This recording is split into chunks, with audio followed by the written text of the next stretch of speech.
नमस्कार साथियों, स्वागत है आप सभी का एससीएस क्लासेस में। आप अच्छे होंगे, स्वस्थ होंगे और अच्छे से यूपी पुलिस की तैयारी चल रही होगी, क्योंकि अब आपके एग्ज़ाम की भी डेट जारी कर दी गई। इसलिए तैयारी को थोड़ा सा भी ढील ना दीजिए और तैयारी मन से कीजिए और अपनी एक सीट को पक्का कीजिए। इस क्लास में कराएंगे Uttar Pradesh police constable practice set number 5। इससे पहले 4 सेट करा दिए गए हैं। अगर आपने ना देखे हो तो चैनल विजिट करके आप देख सकते हैं और क्लास को पूरा देखें, कहीं से भी थोड़ा भी स्किप ना करें। आपका स्कोर क्या रहा कमेंट करें। बढ़ते हैं अपने प्रश्नों की श्रृंखला की तरफ। ये मॉडल पेपर प्रश्न पत्र 5 है। पहला प्रश्न अपना है कि पहला प्रश्न है कि कौन सी अनुसूची के तहत अनुसूचित क्षेत्रों और अनुसूचित जनजातियों के प्रशासन और नियंत्रण के लिए प्रावधान किए गए हैं। तब वह कौन सा अनुच्छेद होगा? क्या चौथी अनुसूची होगी, या पाँचवीं अनुसूची होगी, या आठवीं अनुसूची होगी, या नवीं अनुसूची होगी? तब इसका सही जवाब आपने दिया होगा कौन सी अनुसूची में अनुसूचित क्षेत्रों और अनुसूचित जनजातियों के प्रशासन के बारे में बता रखा है या दिया गया है, वह सूची आपकी 5 होगी। ऑप्शन बी वाला सही करेंगे। अगला प्रश्न है कि निम्नलिखित युक्तियों में से किसके द्वारा भूकंप की तीव्रता को मापन किया जाता है? तब ये किसके द्वारा मापन किया जाता है? ये जो किया जाता है सीस्मोग्राफ के द्वारा किया जाता है। बढ़ते हैं अगले प्रश्न की तरफ। अगला प्रश्न है कि डैश डैश तक्षशिला विश्वविद्यालय में राजनीति विज्ञान और अर्थशास्त्र के प्रोफेसर थे। तब ये कौन थे प्रोफेसर? ये थे चाणक्य। और चाणक्य किनके गुरु थे? आप कमेंट बॉक्स में बताएं। बढ़ते हैं अपने अगले प्रश्न की तरफ। अगला प्रश्न है लोकसभा आयोजित करने के लिए अपेक्षित गण पूर्ति कोरम क्या है? तब इसका अपेक्षित गण पूरम क्या होता है? तब आपने इसका सही जवाब दिया होगा 1/10 अर्थात 1/10। बढ़ते हैं अगले प्रश्न की तरफ। अगला प्रश्न है कि गतिशीलता संयंत्र की ऐसा इकाई है। तब यहाँ पर क्या आएगा? क्या newton metre, pascal second, newton metre वर्ग, या पास्कल मीटर? तब इसका सही जवाब क्या होगा? तब इसका सही जवाब होगा न्यूटन मीटर प्रति वर्ग होगा। ऑप्शन सी वाला ठीक होगा। पास्कल किसका मात्रक है? आप कमेंट करें। बढ़ते हैं अगले प्रश्न की तरफ। अगला प्रश्न है कि भारत की आत्मा गाँवों में निवास करती है, यह कथन किसका है?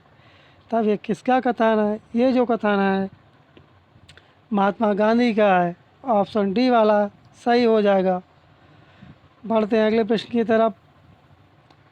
अगला प्रश्न है कि निम्न में से कौन सा भारत का एक प्रमुख लौह अयस्क निर्यात बंदरगाह है? तब वह कौन सा है?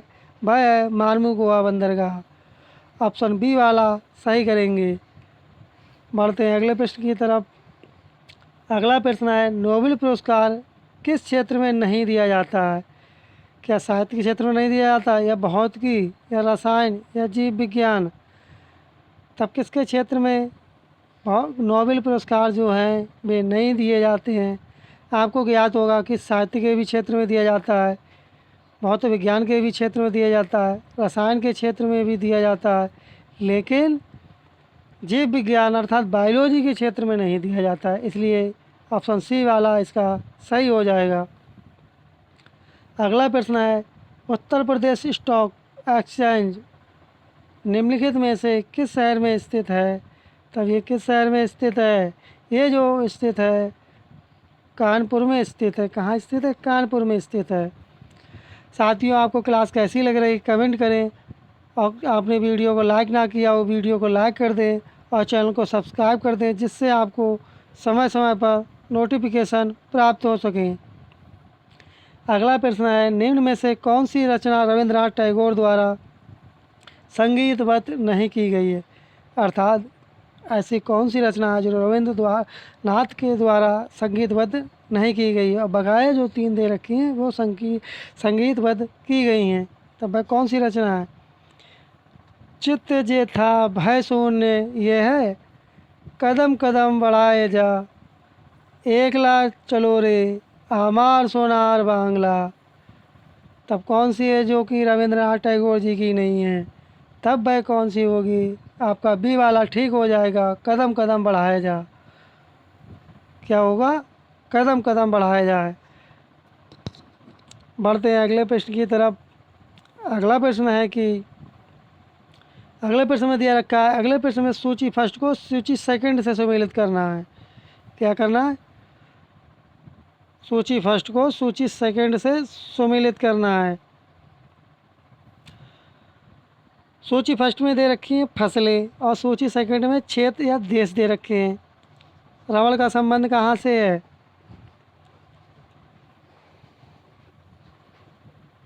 रबड़ जो है, रबड़ का संबंध कहाँ से है? और कहवा का संबंध कहाँ से है?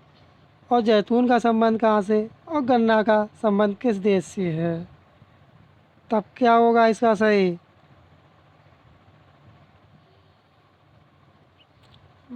जो रबड़ होती है वह मलेशिया में, और जो आपकी रबड़ जो होती है वह मलेशिया में इसका उत्पादन होता है। और जो आपका कहवा है ये आपका कोलंबिया में होता है। और आपका जो जैतून है वह इटली में, और गन्ना जो है आपका मॉरिशस में। तब इसका कौन सा ठीक हो जाएगा? तब इसका सही हो जाएगा 4 3 2 1। कौन सा वाला ठीक हो जाएगा? 4 3 2 1, अर्थात ऑप्शन बी वाला इसका ठीक हो जाएगा।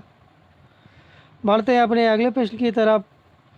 अगला प्रश्न है, भारतीय पशु चिकित्सा विज्ञान अनुसंधान संस्थान अवस्थित है, ये कहाँ स्थित है? ये बरेली में, या मथुरा में, या करनाल में, या पटना में? तब आपने इसका सही जवाब दिया होगा। कहाँ स्थित है? ये जो स्थित है बरेली में स्थित है। बढ़ते हैं अगले प्रश्न की तरफ। अगला प्रश्न है कि निम्नलिखित में से कौन पारिस्थितिकी तंत्र का अजैविक घटक नहीं है? कौन है जो अजैविक घटक नहीं है? वह नहीं है जीव। जीव जो है कि पारिस्थितिक तत्व का घटक नहीं है, लेकिन आपका प्रकाश, क्या चीज़? प्रकाश, जल और मिट्टी, ये तीनों क्या है? पारिस्थितिकी तंत्र के अजैविक घटक नहीं हैं। क्या नहीं है? जो आपके जल, प्रकाश और मिट्टी पारिस्थितिकी तंत्र का अजैविक घटक नहीं है, तो कौन सा नहीं है? जीव आपका नहीं होगा, प्रकाश भी होगा, मिट्टी भी होगा और जल भी होगा। बढ़ते हैं अगले प्रश्न की तरफ। अगला प्रश्न है, कौन सा एक स्थलबद्ध देश है? तब कौन सा एक स्थलबद्ध देश है? बेल्जियम है, हंगरी है, या रोमालिया, या यूक्रेन? तब वह देश है हंगरी। ऑप्शन बी वाला इसका सही होगा। बढ़ते हैं अगले प्रश्न की तरफ। विश्व बाघ दिवस, वर्ल्ड टाइगर डे कब मनाया जाता है? तब इसका सही जवाब होगा, ये जो मनाया जाता है 29 जुलाई को मनाया जाता है। ऑप्शन डी वाला ठीक हो जाएगा। अगला प्रश्न है, किसानों को लाभ पहुंचाने के लिए प्रधानमंत्री डैश डैश बीमा योजना शुरू की गई थी। किसानों को लाभ पहुंचाने के लिए प्रधानमंत्री बीमा योजना शुरू की गई, किसके लिए शुरू की गई? तब इसका सही जवाब होगा फसल वाली। क्या चीज़? फसल। ऑप्शन सी वाला इसका करेक्ट होगा। अगला प्रश्न है, शिव थापा का संबंध इनमें से किस खेल से है? तब आपने इसका सही जवाब दिया होगा। क्या सही जवाब दिया आपने? तब इसका बॉक्सिंग से। ऑप्शन ए वाला इसका सही हो जाएगा। बढ़ते हैं अगले प्रश्न की तरफ।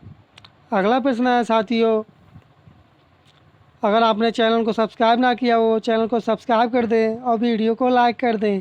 पृथ्वी का कठोर भारी हिस्सा जिसमें क्रस्ट और 72 मेटल शामिल हैं, उसे क्या कहा जाता है? तब उसे क्या कहेंगे? तब उसे कहेंगे स्थलमंडल। ऑप्शन बी वाला इसका सही हो जाएगा। बढ़ते हैं अगले प्रश्न की तरफ। निम्न में से असंगत मिलान खोजें। क्या खोजना है? जो असंगत हैं, जो मैच नहीं है इसमें से। तब इसका सही जवाब क्या होगा? दुनिया की सबसे गहरी झील सुपीरियर कनाडा में है, जो कि ये असंगत अर्थात गलत मिलान है। आपको बताना है कि कमेंट बॉक्स में सुपीरियर झील कहाँ स्थित है? ऑप्शन बी वाला इसका करेक्ट, सॉरी, ऑप्शन सी वाला इसका करेक्ट होगा। दुनिया की सबसे गहरी झील सुपीरियर कनाडा में है, यही वाला आपका मिलान असंगत होगा। बढ़ते अगले प्रश्न की तरफ। अगला प्रश्न है, भारतीय अंतरिक्ष अनुसंधान संगठन का मुख्यालय भारत में कहाँ स्थित है? तब ये कहाँ स्थित है? ये जो स्थित है बेंगलुरु में स्थित है। ऑप्शन सी वाला सही लगाएंगे। अगला प्रश्न है, नदी के किनारे वैदिक सभ्यता विकसित हुई। कौन सी नदी जो जिसके किनारे वैदिक सभ्यता विकसित हुई थी? ये जो विकसित हुई थी सरस्वती नदी के किनारे विकसित हुई थी। किसके किनारे हुई थी? सरस्वती नदी के किनारे। कहाँ पर? सरस्वती नदी के किनारे वैदिक सभ्यता विकसित हुई थी। अगला प्रश्न है कि भारत के उपराष्ट्रपति के निष्कासन का प्रस्ताव प्रस्तुत होना चाहिए। कहाँ प्रस्तुत होना चाहिए इसका निष्कासन का? तब आपने इसका सही जवाब दिया होगा राज्यसभा में। ऑप्शन बी वाला इसका करेक्ट होगा। अगला प्रश्न है, भारतीय संविधान के किस अनुच्छेद में प्राण तथा दैहिक स्वतंत्रता का संरक्षण का वर्ण है? तब आपने इसका सही जवाब दिया होगा अनुच्छेद 21। बढ़ते हैं अगले प्रश्न की तरफ। अगला प्रश्न है, महाबलीपुरम के रथ मंदिरों का निर्माण किसने करवाया था? क्या नरसिंहदेव प्रथम ने, या समुद्रगुप्त ने, या हर्ष ने, या पुलकेशिन द्वितीय ने? तभी इसका जो निर्माण कराया था नरसिंहदेव बर्मन प्रथम ने कराया था। ऑप्शन ए वाला इसका करेक्ट हो जाएगा। बढ़ते हैं अगले प्रश्न की तरफ। अगला प्रश्न है, भारतीय राष्ट्रीय कांग्रेस के दूसरे अधिवेशन की अध्यक्षता किसने की थी? जो कांग्रेस का दूसरा अधिवेशन हुआ था उसकी अध्यक्षता किसने की थी? आपको बताना है। तब ये किसने की थी? ये जो की थी दादा भाई नौरोजी ने की थी। ऑप्शन सी वाला इसका सही हो जाएगा। अगला प्रश्न है, निम्नलिखित में से कौन एक सही सुमेलित है? भारतीय बिरहा समाज राजा राम मोहन राय, या तत्वबोधिनी सभा Keshav Chandra Sen, Satya Shodhak Samaj Devendra Nath Tagore, the servant of India society के गोपाल कृष्ण गोखले। तब इसमें कौन सा है जो एक सही सुमेलित है? आपको बताना। तब कौन सा है? आपका डी वाला आपका ठीक हो जाएगा। The servant of India society कौन है? गोपाल कृष्ण गोखले हैं। बढ़ते हैं अपने नेक्स्ट क्वेश्चन की तरफ। नेक्स्ट क्वेश्चन अपना है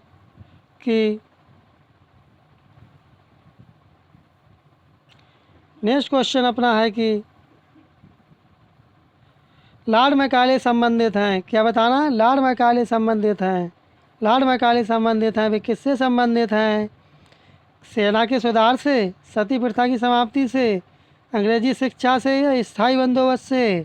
तब किससे संबंधित हैं? ये जो संबंधित हैं लॉर्ड मैकाले, ये अंग्रेजी शिक्षा से संबंधित है, इसलिए सी वाला सही हो जाएगा। बढ़ते हैं अगले प्रश्न की तरफ। अगला प्रश्न है, रेडियो ट्रांसमिशन में एफएम से क्या अभिप्राय है? तब एफएम से क्या अभिप्राय है? इससे है फ्रीक्वेंसी मॉड्यूलेशन। तो इसकी एफएम की फुल फॉर्म क्या होती है? Frequency modulation. ऑप्शन सी वाला इसका ठीक होगा, क्योंकि कभी कभी आपने सुना होगा रेडियो पर कि एफएम का नाम सुना होगा। ऑप्शन सी वाला इसका करेक्ट हो जाएगा। बढ़ते अगले प्रश्न की तरफ। भारत में अब तक कितनी बार विमुद्रीकरण की नीति अपनाई गई है? ये कितनी बार अपनाई गई है? तब आपने इसका सही जवाब दिया होगा 3 बार। अब और जो तीसरी बार जो अपनाई गई ये किस सन में अपनाई गई? आप कमेंट करके बताएं, ये कब अपनाई गई थी? वर्ष 2016 में भारत सरकार द्वारा कब विमुद्रीकरण की घोषणा की गई? ये कब की गई थी? ये जो की गई थी 8 नवंबर को की गई थी, 8 नवंबर 2016 को। बढ़ते हैं अगले प्रश्न की तरफ। आतंकी कार्यवाहियों का मुख्य केंद्र होता है, तब इनका मुख्य केंद्र क्या होता है? तब इनका जो मुख्य केंद्र होता है प्रतिष्ठान, सार्वजनिक प्रतिष्ठान, भीड़ भाड़ वाले इलाके, सार्वजनिक स्थल। इसलिए इसका सही जवाब हो जाएगा, क्योंकि उपयुक्त वाले तीनों ठीक होंगे तो कौन सा लगाएंगे? डी वाला लगाएंगे। ऑप्शन डी उपयुक्त सभी ठीक हो जाएगा। बढ़ते हैं अगले प्रश्न की तरफ। संयुक्त राष्ट्र मानवाधिकार परिषद वर्ष 2006 से पूर्व संयुक्त राष्ट्र मानवाधिकार आयोग द्वारा मानवाधिकार उच्चायुक्त के पद का सृजन कब किया गया था? तब ये कब किया गया था? ये जो किया गया था वर्ष 1993 किया गया था। ऑप्शन डी वाला सही लगाएंगे। बढ़ते हैं अगले प्रश्न की तरफ। अगला प्रश्न है कि वन बेल्ट वन रोड परियोजना किस देश से संबंधित है? तब ये किस देश से संबंधित? क्या यह भारत से, या म्यांमार से, या अमेरिका से, या चीन से? तब आपने इसका सही जवाब दिया होगा चीन से संबंधित है। जो वन बेल्ट वन रोड परियोजना कहाँ से संबंधित है? यह चीन देश से संबंधित है। बढ़ते हैं अगले प्रश्न की तरफ।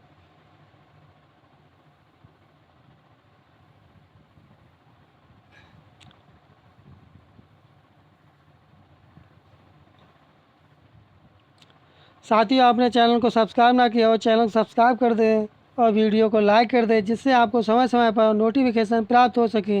अंग्रेज़ों के विरुद्ध बनारस विद्रोह का नेतृत्व किसने किया था? किसका बताना है?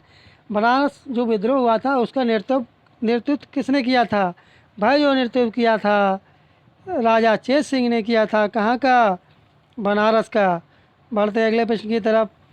अगला प्रश्न है कि निम्नलिखित में से किस वर्ष वर्तमान उत्तर प्रदेश का प्राय संपूर्ण क्षेत्र बंगाल प्रेसिडेंसी से अलग करके आगरा प्रेसिडेंसी के अधीन कर दिया गया था? तब वह किस सन में किया था? आपको बताना है। भाई, जो किया गया था वह 1833 में किया गया था। बढ़ते हैं अगले प्रश्न की तरफ। अगला प्रश्न है कानपुर उत्तर प्रदेश स्थित भीतरगांव मंदिर के संदर्भ में निम्नलिखित कथनों में से कौन से कथन सही हैं? तब कौन से कथन सही है ये बताना है। इस मंदिर का निर्माण 5वीं सदी ईस्वी से 6वीं सदी ईस्वी के मध्य हुआ। ईंटों से निर्मित ये भारत के प्राचीनतम मंदिरों में से एक है। बताएं इसका सही जवाब क्या होगा?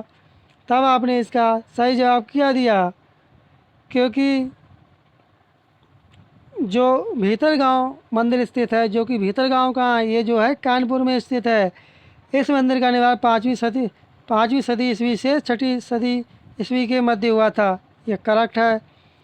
ईंटों से निर्मित यह भारत के प्राचीन मंदिरों में से एक है। ये भी ठीक है। जब दोनों ठीक हो जाएंगे कथन, तब कौन सा वाला सही लगाएंगे? तब हम लगाएंगे सी वाला ठीक। ऑप्शन सी, फर्स्ट और सेकंड दोनों सही हैं। बढ़ते हैं अगले प्रश्न की तरफ।